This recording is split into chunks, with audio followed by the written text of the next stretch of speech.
13 janvier 2012. Il est 16 heures. Le plus luxueux paquebot italien de croisière quitte le port de Civitavecchia près de Rome. 4000 passagers et membres d'équipage à son bord.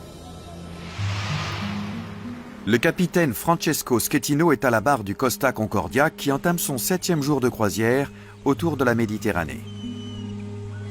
21h45. La plupart des passagers sont en train de dîner quand ils entendent un énorme bruit. La vaisselle vole, les lumières vacillent. 21h50. Le bateau est à court d'électricité et commence à gîter. On explique aux passagers paniqués que c'est une panne électrique, qu'il ne faut pas s'inquiéter. Une panne électrique désormais sous contrôle nous plonge actuellement dans le noir. Nos techniciens vont résoudre le problème. Le bateau commence à chavirer. Ordre est donné de quitter le navire. Il y a eu un mouvement de panique. Des gens se sont fait bousculer, écraser. C'était l'hystérie. Mesdames et messieurs, gardez votre calme. La situation est sous contrôle. L'évacuation du Costa Concordia dure 6 heures. Certains ne seront pas sauvés. 32 morts sont à déplorer. À un moment, je me suis dit que j'avais une chance sur 2 de m'en sortir. Le bateau bougeait, on était comme ça et tout à coup, boum, c'est l'impression que ça donnait. La plupart des passagers et membres d'équipage ignorent encore que le navire est venu trop près de la côte de l'île de Giglio. Un rocher a déchiré la coque sur 48 mètres. La coque était éventrée sur une large portion et l'eau s'y engouffrait. C'est ce qui a fait sombrer le bateau.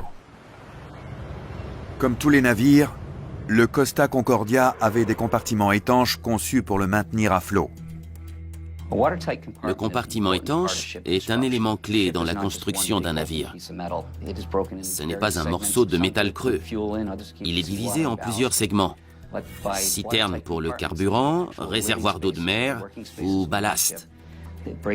Dans les compartiments étanches, on trouve les espaces de travail.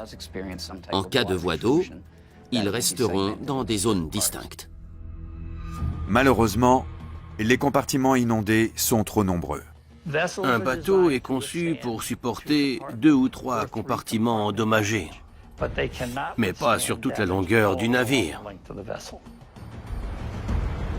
La vraie question est que faisait le paquebot de croisière si près de la côte rocheuse? Cela le mettait en danger. Le Costa Concordia s'est échoué là où il n'aurait jamais dû s'aventurer. Le capitaine s'est intentionnellement dérouté du plan initial en s'approchant de l'île pour montrer ses talents de pilote. Avec toute la panoplie d'outils high-tech à bord pour prévenir ce genre d'accident, comment cela a-t-il pu se produire? Comment le capitaine pouvait-il ignorer la présence de ces rochers?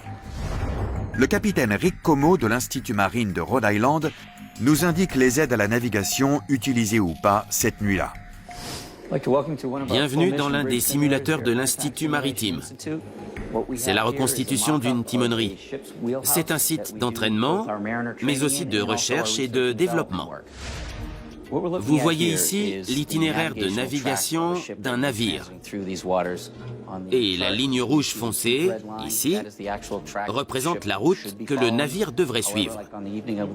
Mais, de même que sur le Costa Concordia, le capitaine a décidé de suivre sa propre route. Et il ne respecte pas du tout la distance de sécurité.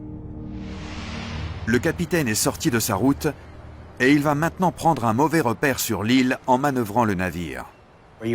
Apparemment, le capitaine était un peu frimeur. Mais il y avait plusieurs officiers sur la passerelle et pas un pour lui dire « Capitaine, nous sommes trop près des rochers, on devrait s'éloigner un peu de la côte. » Pour couronner le tout, le capitaine Schettino abandonne le navire bien avant les passagers. Lorsqu'il y a péril à bord, la priorité du capitaine est de veiller à la bonne évacuation de ses passagers. Ce qu'a fait le capitaine Schettino est inconcevable. C'est une grande lâcheté. Le capitaine a été reconnu coupable d'homicide et condamné à 16 ans de réclusion.